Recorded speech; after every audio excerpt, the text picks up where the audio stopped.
તો મહેશ વસાવા ભાજપમાં જોડાશે। બીટીપીના રાષ્ટ્રીય અધ્યક્ષ છે મહેશ વસાવા। મોટી સંખ્યામાં કાર્યકર્તાઓ સાથે ભાજપમાં જોડાશે। મહેશ વસાવા થોડા દિવસોમાં જ જાહેર સંમેલન કરશે, યોજશે અને સાથે જ રેડિયાપાડાથી ધારાસભ્ય રહી ચૂક્યા છે મહેશ વસાવાની સીઆર પાટીલ સાથે શુભેચ્છા મુલાકાત થઈ, ત્યારે સમગ્ર બીટીપી પાર્ટીને પણ ભાજપમાં જોડવામાં આવશે।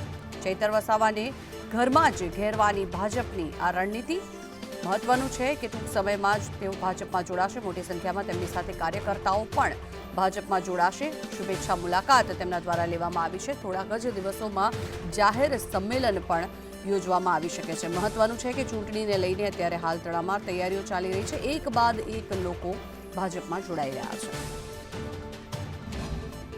સૌથી મોટા સમાચાર જે સામે આવ્યા છે કે બીટીપી જે છે તે સીઆર પાટીલ સાથે મુલાકાત કરી ચૂકી છે, એટલે કે ઘણા બધા મેસેજીસ આપી દેવામાં આવ્યા છે। આપણે એક ફોટો જોયો છે, ફોટાના અંદર મહેશ વસાવા છે, સીઆર પાટીલ છે અને સાથે અનેક લોકો દેખાઈ રહ્યા છે। તેમાંના દેખાઈ રહ્યા છે મફતભાઈ શિરોએ। આપણે એમનેથી જ જાણીશું એમને શું કહેશું।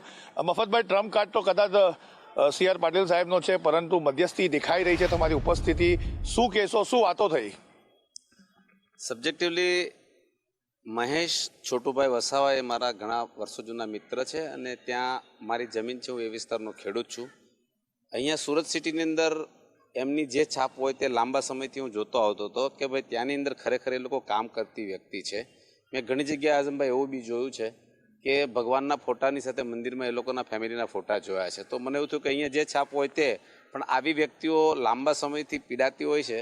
અને એમણે બી મને કીધું છે કે ભાઈ મફતભાઈ, અમારા એરિયાની પબ્લિક જે છે એના પ્રોગ્રેસ માટે બી હવે અમે ચાલીએ એમ નથી, કાં તો અમારી સાથે ભારતીય જનતા પાર્ટી ને અમે ભારતીય જનતા પાર્ટીની સાથે જોઈન્ટ થઈશું તો જ અમે આ પબ્લિકનું ભલું કરી શકશું। ને એ સક્ષમ નેતા છે, એ મને ખબર છે, ને આખા શહેરને ગુજરાતને બી ખબર છે, ઉપલા લેવલે મોદી સાહેબને બી એ વસ્તુની બરાબર ખબર છે કે આ લોકો કેટલા સક્ષમ છે। નેતા તો નથી, પરંતુ તમે કામ એક નેતાગીરી જેવું કરીને ફર્સ્ટ ટાઈમ જોવા મળી રહ્યું છે। શું લાગે છે ચેતર વસાવા સામે ભારતીય જનતા પાર્ટીના ઉમેદવાર તરીકે મહેશ વસાવા દેખાઈ શકે છે? શ્યોર દેખાઈ શકે। ચેતન વસાવા બેઝિકલી હું જ્યાં સુધી સમજુ, ચેતનભાઈને તો ખબર નહીં કે હું શું બોલું છું કે મારે શું બોલવું જોઈએ, પણ ચેતનભાઈ વસાવા જે છે એ આ લોકોના પરિવારમાંથી જ ટ્રેન થઈને આવેલી વ્યક્તિ છે અને આ તો એ પરિવારનો બોસ છે।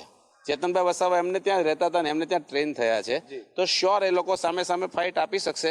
અને મહેશભાઈ વસાવાના દિલની અંદર ને છોટુભાઈને લોકો જે રીતે ગણે છે, આ બંને જણા બાપ દીકરો ભલે ગમે તે પાર્ટીમાં હોય પણ ત્યાંની પબ્લિકના ભલા કરી શકે એવું હું માનું છું। હું પર્સનલી એમને પાટીલ સાહેબને મળ્યો, ત્યારબાદ હું મહેશભાઈને લઈને ગયો, મહેશભાઈને એમની બંનેની સાથે વાતચીત કરી। આજે એ લોકો એવો નિર્ણય કર્યો કે અમે આજે એવી જાહેરાત કરી દઈએ છીએ કે અમે પાર્ટીની વિચારધારા સાથે જોડાઈએ છીએ। તો મફતભાઈ શિરોયા ઘણું બધું બોલી રહ્યા છે, ઘણું બધું નથી બોલી રહ્યા, એડિટ કરી રહ્યા છે, સેન્સરશિપ હશે કદાચ, પરંતુ સ્પષ્ટ દેખાઈ રહ્યું છે કે ભરૂચ લોકસભાની જે બેઠક છે તેને લઈને માહોલ હવે ગરમાઈ રહ્યો છે। એક તરફ કોંગ્રેસ અને આપનું ગઠબંધનની વાત સામે આવી છે, ચેતર વસાવાના ઉમેદવાર જાહેર થઈ ગયા છે। હવે સીઆર પાટીલ કયો નવો ટ્રમ્પ કાર્ડ ખોલે છે એના ઉપર સૌની નજર છે, પરંતુ બલિસ્ટાની ટાઈગર જે છે એના પાસે આખી પાર્ટી છે, કદાચ ભારતીય જનતા પાર્ટીમાં જોડાઈ જાય તો દેશના અંદર એક નવો ઇતિહાસ લખાશે કે આખી પાર્ટી ભાજપમાં જોડાય છે, પરંતુ એના માટે આપણે વાર જોવી પડશે।